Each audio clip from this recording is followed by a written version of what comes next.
નમસ્કાર, હું નીતિન પટેલ. તમે જોઈ રહ્યા છો સમાચાર મેં આગળ ન્યૂઝ. હવે જોઈએ આજના સમાચાર.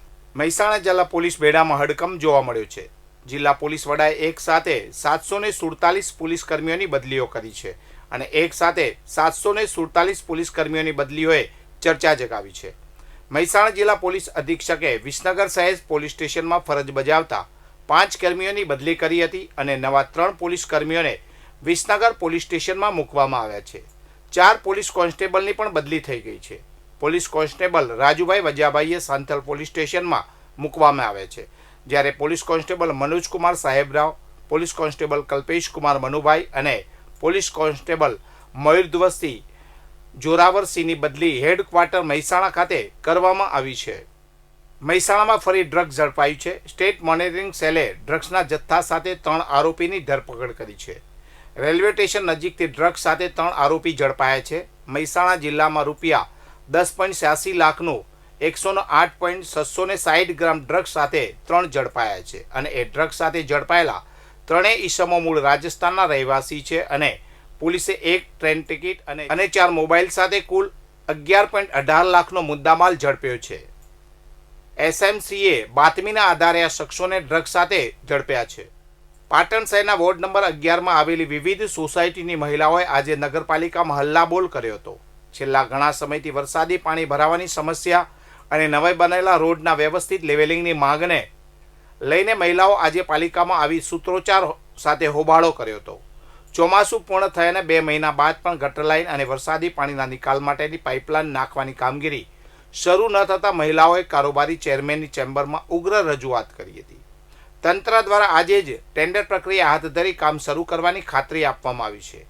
ગઈકાલે પાલિકા પ્રમુખના ઘેરાવ બાદ આજે મોટી સંખ્યામાં મહિલાઓ નગરપાલિકા પહોંચી હતી. તેમણે કારોબારી ચેરમેનની ચેમ્બરમાં હલ્લાબોલ કર્યો હતો.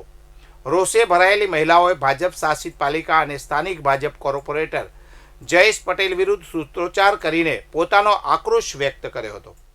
મહેસાણા જિલ્લાના ફૂડ અને ડ્રગ વિભાગે કડીના નંદાસણ રોડ પર આવેલી પ્રોટીન રિફાઇનરી ફેક્ટરી પર દરોડા પાડ્યા હતા.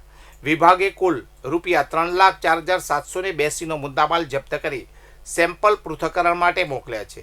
આ દરોડા જય રણછોડ એસ્ટેટમાં આવેલી સીકે પ્રોટીન નામની ફેક્ટરીમાં પાડવામાં આવ્યા હતા. મહેસાણા ફૂડ એન્ડ ડ્રગ વિભાગને માહિતી મળી હતી કે આ ફેક્ટરીમાં જૂના તેલના ટીનનો ઉપયોગ કરીને ખાદ્યતેલ બનાવવામાં આવી રહ્યું છે. આ માહિતીને આધારે ઓચિંતી રેડ કરવામાં આવી હતી.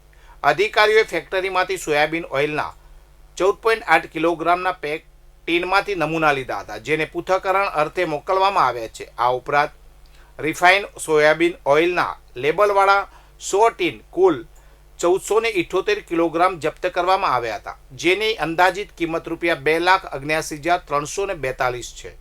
વિસનગર વિધાનસભા મત વિસ્તારમાં લોહ પુરુષ સરદાર વલ્લભભાઈ પટેલની 150મી જન્મજયંતિની રાષ્ટ્રીય ઉજવણીના ભાગરૂપે એક ભવ્ય યુનિટી માર્ચ પદયાત્રાનું આયોજન કરવામાં આવ્યું હતું. આ માર્ચમાં ગુજરાત રાજ્યના ઉર્જા મંત્રી ઋષિકેશ પટેલ ખાસ ઉપસ્થિત રહ્યા હતા. મહેસાણા જિલ્લા વહીવટી તંત્ર દ્વારા એક ભારત આત્મનિર્ભર ભારતના સૂત્ર હેઠળ આ યુનિટી માર્ચ યોજાઈ હતી. સરદાર સાહેબની અવિસ્મરણીય સેવાઓને સમરવા માટેનું આયોજન કરાયું હતું. મંત્રી ઋષિકેશ પટેલ સાથે મહેસાણાના સાંસદ હરિભાઈ પટેલ અને ધારાસભ્ય મુકેશ પટેલ પણ જોડાયા હતા. જિલ્લા કલેક્ટર એસ.કે. પ્રજાપતિ, જિલ્લા વિકાસ અધિકારી ડોક્ટર હસરત જસ્મીન, પ્રાંત અધિકારી વિકાસ રાતડા, મામલતદાર અને મુખ્ય વક્તા ડોક્ટર શ્રદ્ધાબેન પટેલ સહિત વહીવટી તંત્રના અધિકારીઓ હાજર રહ્યા હતા. વિસનગર નગરપાલિકા પ્રમુખ ઉત્તમ પટેલ અને ચીફ ઓફિસર પાર્થ ત્રિવેદી સહિત મોટી સંખ્યામાં સ્થાનિક પદાધિકારીઓ અને યુવાનો પણ આ યાત્રામાં સહભાગી થયા હતા. વિજાપુર લાયન્સ પરિવાર દ્વારા તાલુકાના હાથીપુરા, ફલુ અને જયપુર ગામોની શાળાઓમાં આંખ તપાસ કેમ્પનું આયોજન કરાયું હતું. આ કેમ્પમાં ધોરણ 1 થી 8માં અભ્યાસ કરતા વિદ્યાર્થીઓની આંખોની તપાસ કરવામાં આવી હતી. લાયન્સ કર્ણાવતી હોસ્પિટલ ઓગણસથી આવેલી નિષ્ણાત ડોક્ટરોની ટીમે આ 3 ગામોની સરકારી શાળાઓમાં અભ્યાસ કરતા બાળકોની વિગતવાર આંખ તપાસ કરી હતી. તપાસ દરમિયાન કેટલાક વિદ્યાર્થીઓને આંખના નંબર સંબંધિત તકલીફો હોવાનું સામે આવ્યું હતું.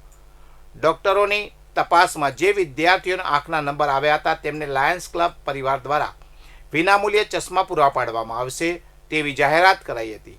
આ કેમ્પમાં મોટી સંખ્યામાં વિદ્યાર્થીઓએ પોતાની આંખોની તપાસ કરાવી લાભ લીધો હતો. લાયન્સ ક્લબ પરિવાર દ્વારા આ સેવાકીય પ્રવૃત્તિ સફળતાપૂર્વક સંપન્ન કરવામાં આવી હતી. વધુ સમાચાર માટે જોતા રહો સમાચાર મેં આગળ ન્યૂઝ. નમસ્કાર.